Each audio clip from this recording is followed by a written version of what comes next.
ఏరా ఎందుకు రాయను కొడతా ఆ జోన్ ఎట్ట కొట్టాడా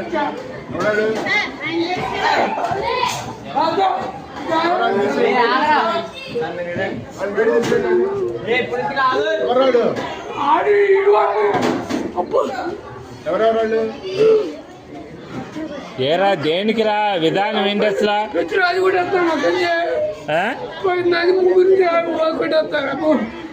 తెలీదు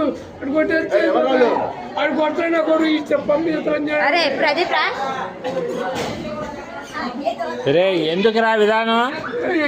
అట్లా కాదు అసలు తప్పు కదా మాస్టర్ అన్నట్టు ఇది ఏదైనా ఉంటే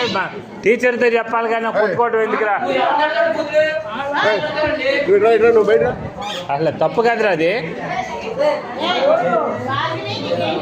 అట్లా ఏదన్నా ఉంటే నువ్వు కొట్టకూడదమ్మా మీ అమ్మ కాదురా ఎవరినన్నా అంటే మాస్టర్ దగ్గర చెప్పు నువ్వు ఆయన యాక్షన్ తీసుకుంటాడుగా మీ అమ్మ వీడియోలు అయ్యేంది అన్నీ చేస్తా నేను నీటి చేస్తే ఏం చేస్తారా మీరు